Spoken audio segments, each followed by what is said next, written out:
Good morning friends. चलिए आइए आप लोगों को भारत संविधान के बारे में बताते हैं।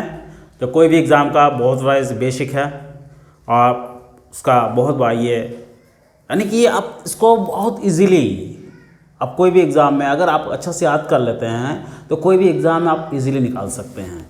और दूसरी बात आप लोग ध्यान रखिएगा, कोई भी एग्ज़ाम आप तैयारी कर रहे हैं तो हम लोग मैथ रीजनिंग में ज़्यादा फोकस करते हैं। बहुत अच्छी बातें करना चाहिए, लेकिन जीएस को अगर आप अच्छा से एक बार याद कर लेते हैं तो कोई भी एग्ज़ाम में आपका ये सबका टाइम बचाता है। तो अभी अगर आप थोड़ा सा खटते हैं और इजी ट्रिक्स बना लेते हैं तो आपको क्लास में ऑटोमेटिक एग्जाम हॉल में आपको याद आ जाएगा। तो चलिए आप स्टार्ट करते हैं कि भारतीय संविधान यानी कि पॉलिटी जो ये जिसको हम लोग कहते हैं यानी कि राजव्यवस्था में एक टॉपिक है भारतीय संविधान, यानी कि हमारे भारतीय संविधान कैसे निर्माण हुआ और इसमें सोर्सेस कहाँ से हम लोग लिए हैं, इसके बारे में आप लोगों को अध्ययन करना है। जैसे आपको पता होगा कि भारतीय संविधान जब निर्माण हो रहा है तो उस समय जो है हमारा सोर्स जो पहले कहाँ से लिया गया, यानी कि विभिन्न देशों से लिया गया। भारतीय संविधान के जो 1935 का एक्ट है, अधिक से अधिक चीज़ वहाँ से लिया गया। इसके अतिरिक्त बहुत सारा विदेशों से लिया गया। आपको पता है कितने देशों से लिया गया है? ये आप लोगों के लिए क्वेश्चन है कि कितने देशों से लिया गया, ये कमेंट आप लोग करेंगे। फिर से मैं रिपीट कर रहा हूँ, मेरा क्वेश्चन है कि भारतीय संविधान जब निर्माण हो रहा है उसका जो सोर्सेस है वो कितने देशों से लिया गया, इसका आंसर आप लोग को देना है, ये हम नहीं देंगे। चलिए हम लोग अब मेन पॉइंट में आते हैं कि ये सोर्सेस कहाँ से लिया गया और कितना और क्या याद करना है। बुक में तो आपको बहुत सारा दिया हुआ है, लेकिन आपको उतना याद नहीं करना है। हम आपको जितना बताएंगे उतना ही याद कीजिए, क्योंकि देखिए मेरा पहला वीडियो में आप देखे होंगे कि कंपटीशन अगर निकालना है तो आपको क्या है, स्मार्ट स्टडी की ज़रूरत है। आपको अभी उतना ही पढ़ना है जितना आपको एग्ज़ाम में पूछता है, इससे ज़्यादा भी पढ़ने का जरूरत नहीं है। वो कैसे जानेंगे ये भी आप लोग बताए हुए हैं। आज भी मैं बताऊंगा कौन किसको आपको याद करना है। चलिए पहले स्टार्ट करते हैं। ये भी आपको क्या है, अगर आप अटेंशन बना कर रखेंगे तो अभी साथ ही साथ सब याद हो जाएगा। आप लोग बहुत बार याद क्यों होंगे, अब याद कीजिए, देखिए आपको पता चलेगा। चलिए पहला आप देखिए लिखा हुआ है पॉलिटी भारतीय संविधान, ठीक है। स्रोत यानी कहाँ से लिया गया, किस देश से, और उपबंध क्या क्या उपबंध लिया गया है। तो चले पहले चलते हैं ब्रिटेन से हम लोग क्या क्या लिए हैं। तो ब्रिटेन से हम लोग लिए हैं संसदीय प्रणाली।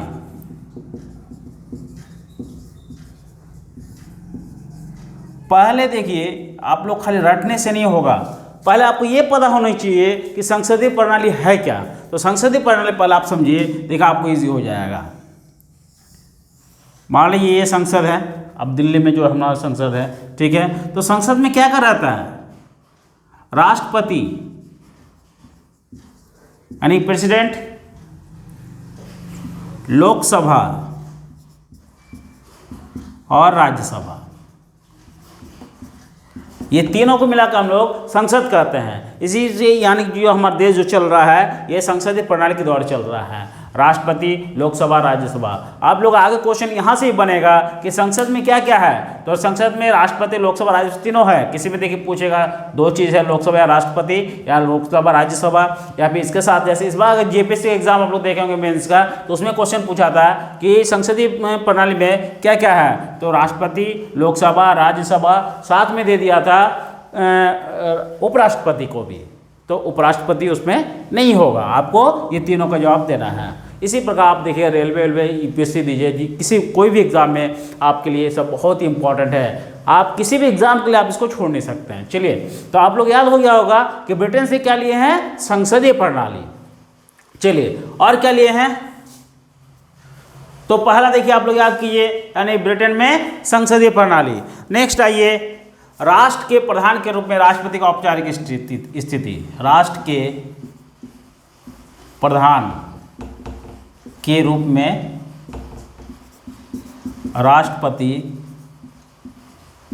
की औपचारिक स्थिति।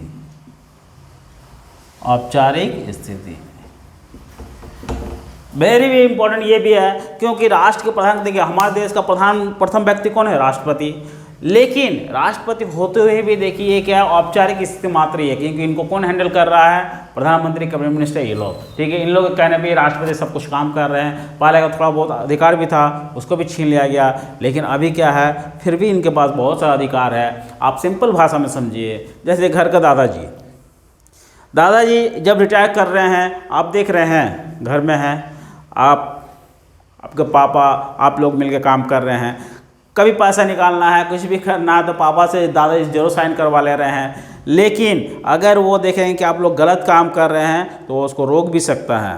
उसी प्रकार आप समझिए राष्ट्र के प्रधान के रूप में राष्ट्रपति औपचारिक स्थिति, ऐसा नहीं है कि सिर्फ औपचारिक ही है, बहुत सा पावरफुल भी है। ठीक है, चलिए ये हम लोग को मेंस में भी पूछता है, आप लोग क्वेश्चन बनेगा। तो चलिए अभी मेंस का नहीं, पहले हम लोग पीटी में देख लेते हैं। तो ब्रिटेन से हम लोग क्या कह लिए, संसदीय प्रणाली और राष्ट्र के प्रधान के रूप में राष्ट्रपति औपचारिक स्थिति। अब आइए नंबर 2, अमेरिका से हम लोग क्या लिए, अमेरिका यानी कि यूएसए से हम लोग क्या क्या लिए हैं। तो अमेरिका में याद रखिए मौलिक अधिकार,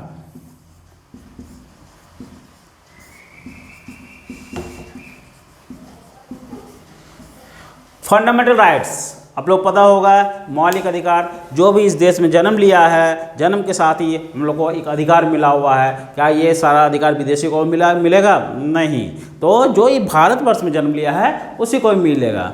मौलिक अधिकार पहले कितना था? 7 था, अभी कितना हो गया? 6।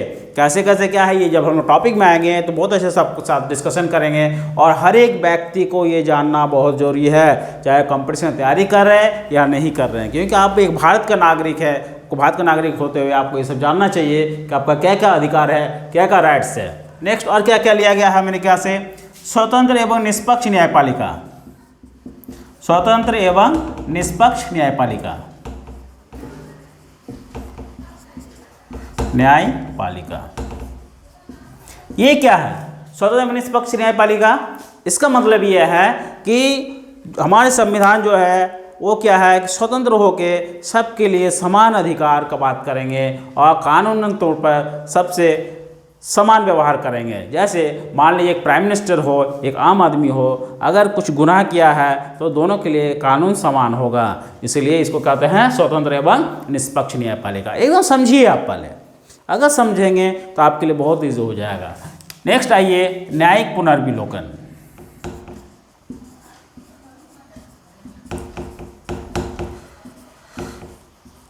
अगर लोकसभा ऐसा कोई कानून बना रहा है तो वो आप कौन है? सुप्रीम कोर्ट जो है इसको न्यायिक पुनर्विलोकन करेगा कि बाकी आप संविधान के दायरे में रह के काम कर रहे हैं कि नहीं। आप लोग एक पता होगा कि भारतीय संविधान के कितने स्तंभ हैं?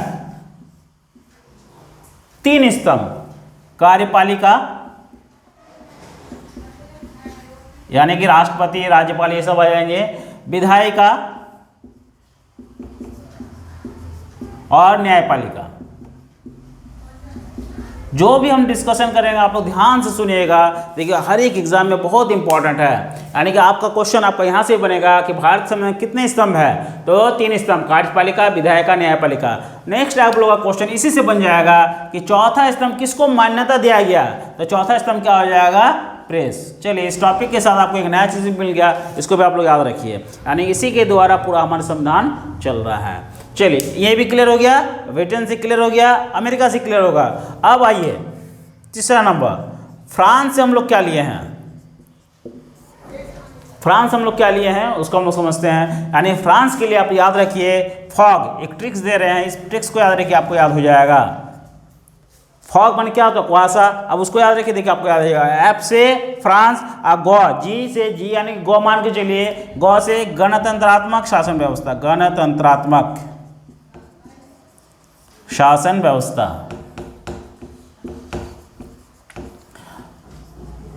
तो गणतंत्रात्मक शासन में आप जान रहे क्या है? गणतंत्र हो, लोकतंत्र हो,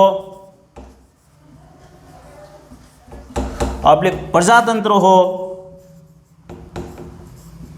ऑब्लिक डेमोक्रेसी,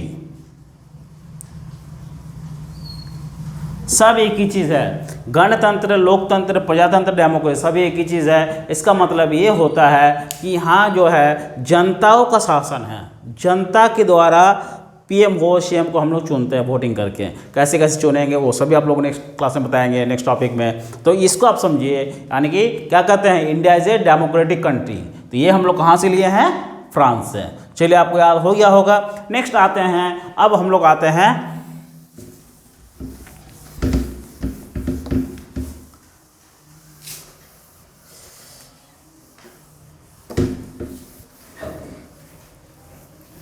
अब हम लोग आ जाते हैं कनाडा से। कनाडा से क्या लिया गया, इसको कैसे याद रखिएगा, कनाडा से याद रखिए कंस मामा को। कंस मामा को आप सब लोग जान ही रहे हैं, आपको बार बार बोल रहे हैं, कुछ हम ट्रिक्स देंगे, कुछ आप लोग भी ट्रिक्स बनाइए, देखिए आपको याद हो जाएगा, कोई भी एग्जाम में आप आराम से कर पाएंगे। यही अगर ट्रिक्स नहीं बनाते हैं तो क्या है, हम लोग याद तो कर लेते हैं लेकिन 4 क्वेश्चन जहाँ रहता है बड़ा कन्फ्यूजन हो जाता है। लेकिन इस ट्रिक्स के द्वारा सभी जगह आपको ट्रिक्स बनाने की जरूरत नहीं है, लेकिन कुछ जगह जरूर ट्रिक्स बनाइए जो आपको आगे काम आएगा। तो क से कनाडा और से संघात्मक शासन व्यवस्था।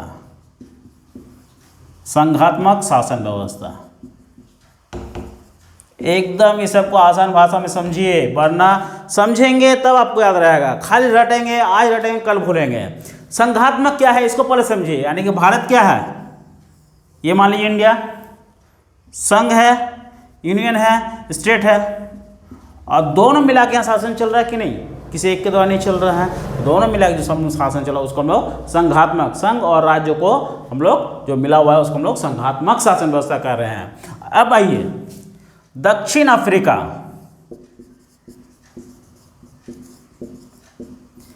दक्षिण अफ्रीका को भी देखिए आप आराम से याद कर सकते हैं, इसका भी हम ट्रिक्स दे रहे हैं, देखिए आपको याद हो जाएगा। पहले जान लीजिए कि दक्षिण अफ्रीका से क्या लिया गया है, संविधान संशोधन की प्रक्रिया। संविधान संशोधन की प्रक्रिया, इसका मतलब क्या है, जैसे सॉरी, आप लोग जान रहे होंगे कि संविधान, यानी जब हम लोग संविधान बना था तो कितना आर्टिकल था, अनुच्छेद, अनुसूची और भाग। जब संविधान बना था तो अनुच्छेद, अनुसूची और भाग कितना था, ये भी कमेंट आप लोग कीजिए, तब हम नेक्स्ट क्लास में आप लोग बताएंगे। चलिए, तो यानी कि अभी वो संशोधन हो गया, कितना हो गया, 450 पार कर गया है, प्लस 8 अनुसूची था अभी 12 हो गया है, और भाग 22 था अभी 25 हो गया। आगे अनुच्छेद कितना था आप लोग कमेंट कर बताएंगे, ये आप लोग का क्वेश्चन रह गया। नेक्स्ट आइए, तो दक्षिण अफ्रीका से हम लोग क्या लिए हैं, संविधान संशोधन की प्रक्रिया। इसको कैसे याद कीजिएगा, इसको याद करने का आपको ट्रिक्स हम बता रहे हैं कि दक्षिण अफ्रीका के लोग काले होते हैं।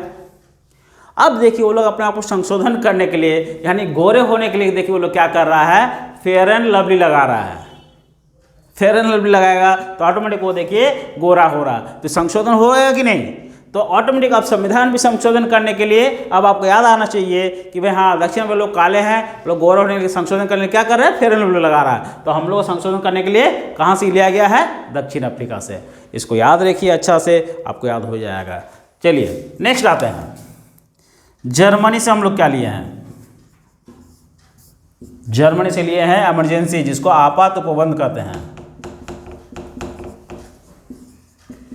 इमरजेंसी क्या है, यानी कि जब भी भारत में कोई भी संकट होता है या फिर किसी राज्य में, तो 3 संविधान संशोधन यानी कि इमरजेंसी लागू होता है। आर्टिकल 352, 356 एंड 360 क्या क्या है आप लोग नेक्स्ट बताएंगे। चलिए, जब पूरा टॉपिक आएंगे उस टॉपिक में ही तब आप लोग बताएंगे। तो जर्मनी से हम लोग क्या लिए हैं, आपात उपबंध। अब आइए ऑस्ट्रेलिया से क्या लिए हैं, आप लोग को पता हो गया कि ऑस्ट्रेलिया से क्या लिए हैं, कुछ बताइए आप लोग। चलिए आते हैं, यानी कि केंद्र और राज्यों की जो शक्ति का बंटवारा उसको लिए हैं, जैसे केंद्र सूची, राज्य सूची और संवर्ती सूची। क्या आपको ये पता है, पहले अगर ये क्लियर है तभी आपको याद रहेगा, वरना याद नहीं रहेगा। यानी कि देखिए ये फिर आपको बता रहे हैं, ये इंडिया केंद्र हो गया, ये हो गया राज्य, यूनियन स्टेट। तो केंद्र सूची केंद्र का जो है, राज्य सूची राज्य का है, और संवर्ती सूची यानी कि ये दोनों के बीच का है, लेकिन उसमें किसका राज चलता है, केंद्र का ही अधिकतर। ठीक है, इसको आसान भाषा समझिए। घर का हेड कौन हो गया, पापा। पापा के साथ क्या है, पापा यानी कि मान के चलिए उनको संघ मान लीजिए, और घर में जो बेटा बेटी ये लोग है, ये राज्य है। तो ये लोग को भी कुछ अधिकार दिया गया है, अगर कुछ काम ये लोग गड़बड़ कर रहा है, कुछ भी कर रहा है, अगर कुछ चाहिए तो किन से डिमांड करेगा, पापा से। तो वो हो गया आपका संवर्ती सूची। तो पहला क्या हो गया, पापा केंद्र सूची, बेटा बेटी लोग हो गए राज्य सूची, और दोनों मिलकर जो काम होगा उसको कहते हैं संवर्ती सूची। याद हो जाना चाहिए। चलिए नेक्स्ट आते हैं, सबसे इम्पॉर्टेंट अब जो आप लोग का है वो आप लोग याद आ रहा कुछ? चलिए बताते हैं आप लोगों को। अब आपका सबसे ज़्यादा जो इम्पोर्टेंट है वो है आयरलैंड से।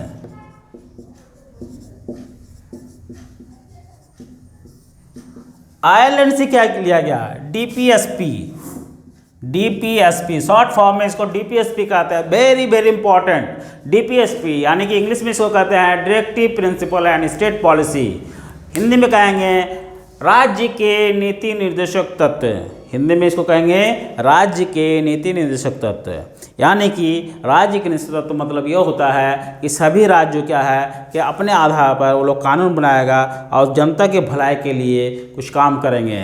जैसे आप कोई भी एग्जाम में देखेंगे कि कल्याणकारी राज्य के बाद किस में क्या गया है, आपसे क्वेश्चन पूछा है तो कल्याणकारी राज्य बाद किस में क्या गया है?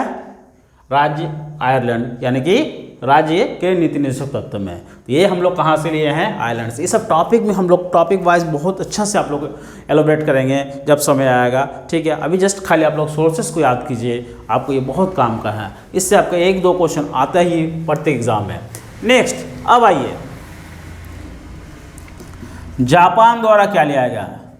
जापान द्वारा विधि द्वारा शासन व्यवस्था। विधि द्वारा शासन व्यवस्था ये हम लोग कहाँ से लिए हैं? जापान से।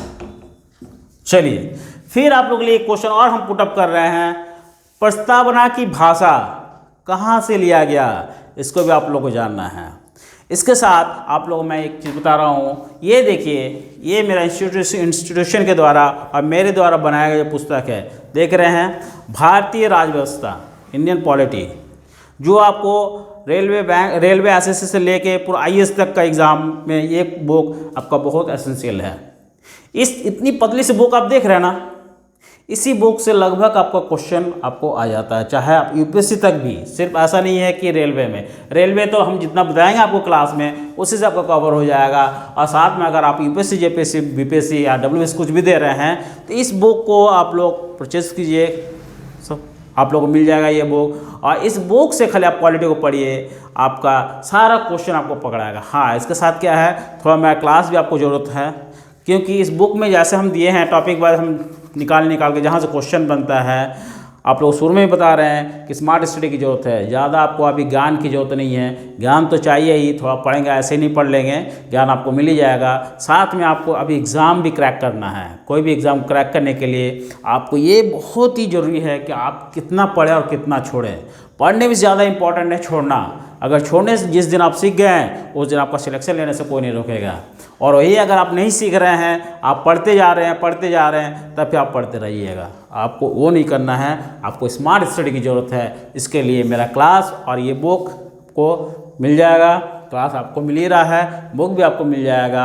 आप लोग जल्दी से इसको लेने की कोशिश कीजिए। और आइए आगे फिर हम लोग नेक्स्ट टॉपिक आप लोग बताएंगे कि अनुसूची।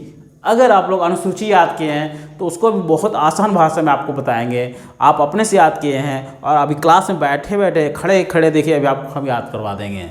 चलिए, अगर अच्छा लगा तो लाइक कीजिए, सब्सक्राइब कीजिए, शेयर कीजिए और बेल आइकन को दबाइए ताकि आगे आप लोगों को अच्छा से अच्छा वीडियो मिलता रहे। धन्यवाद।